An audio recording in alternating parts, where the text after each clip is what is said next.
ఈ స్కూల్ పిల్లలకు ఈ స్కూల్ బ్యాగులు ఇచ్చినటువంటి కాంట్రాక్టర్ ఎవరో కానీ సంబంధిత విద్యాశాఖ మంత్రి గారు, ప్రభుత్వము, అధికారులు ఒకసారి ఆ కాంట్రాక్టర్ మీద దృష్టి పెట్టాలి. ఎక్కడైనా బ్యాగులు ఇచ్చినప్పుడు అక్కడొకటో ఇక్కడొకటో చినిగిపోతాయని చెప్పి ఒక లెక్కేమో, ఏడొక దగ్గర చిన్న చిన్న మిస్టేక్స్ జరుగుతాయేమో. కానీ రాష్ట్రంలో ఆ చివరి నుంచి ఈ చివరి వరకు ఎక్కడ చూసినా ఇదే కంప్లైంట్సే కనిపిస్తూ ఉన్నాయి. మొన్న చూసినైతే స్కూల్ పిల్లలు సైకిల్ దొక్కుంటూ పోయి ఆ వీడియో కానీ చూపెట్టాను కదా, మొత్తం చినిగిపోయింది. పిల్లలు అంటున్నారు ఏడున్నాయి, మొత్తం పోయినాయి, అదిగో జగన్ గారు ఉన్నప్పుడు ఇచ్చిన బ్యాగ్ ఇంకా గట్టిగా ఉంది, ఈ బ్యాగులు అప్పుడే చినిగిపోయినాయి. ఎక్కడ చూసినా ఇదే తంతు. ఆ బ్యాగులు మొత్తం చినిగిపోతూ ఉన్నాయి. ఎన్ని దగ్గరలు చినిగిపోతున్నాయంటే దృష్టి పెట్టాలి. తాజాగా బనగానపల్లిలో మాజీ ఎమ్మెల్యే కాటసాని రామిరెడ్డి గారి దృష్టికి తీసుకొచ్చారు. ఈడగానే అదే పరిస్థితి. ఒకసారి చూడండి వీడియో.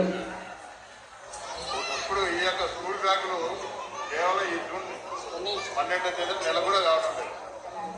ఈ యొక్క నెల లోపలని ఈ విధంగా ఈ స్కూల్ బ్యాగులన్నీ చినిగిపోయి గొర్రెలు పడి పోతా ఉన్నాయంటే మీరు ఆలోచన చేయండి. గతంలో జగన్మోహన్ రెడ్డి గారు దాదాపు 2-3 ఏళ్ల కిందట ఇచ్చిన బ్యాగులు ఉన్నాయి. ఈరోజు ఏ విధంగా నాణ్యత ఉన్నాయి. ఈరోజు ఈ బ్యాగుకు ఇది జగన్మోహన్ రెడ్డి బ్యాగు, ఇది చంద్రబాబు గారి బ్యాగ్. ఈ బ్యాగులు ఏ విధంగా నాణ్యత ఉన్నాయి, ఏ విధంగా ఈరోజు ఈ బ్యాగుల విషయంలో ఏ విధంగా నాణ్యత ప్రమాణాలు పాటిస్తూ ఉన్నారో ఒకసారి చూడండి.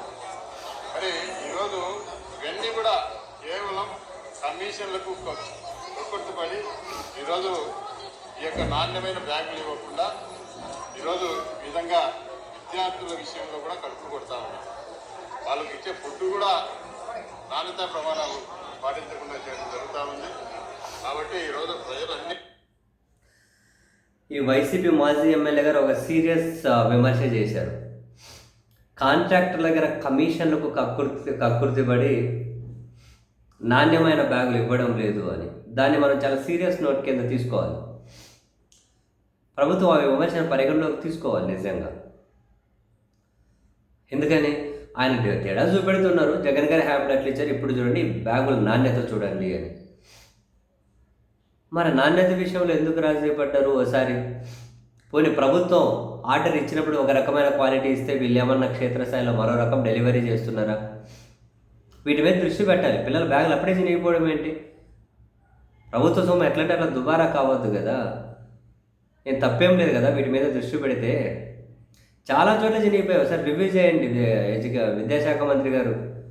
మీరు సింగపూర్ పర్యటన ముగించుకొని వచ్చిన తర్వాత ఒకసారి రివ్యూ చేయండి సార్. అవి బ్యాగులు ఎక్కడ చూసినా చినిగిపోతూ ఉన్నాయి. మీరు మానిటర్ చేసినప్పుడు లేకుంటే అప్పుడు మంచిగా చూపించారేమో, కానీ ఒకసారి చూడండి ఏం జరుగుతుందో.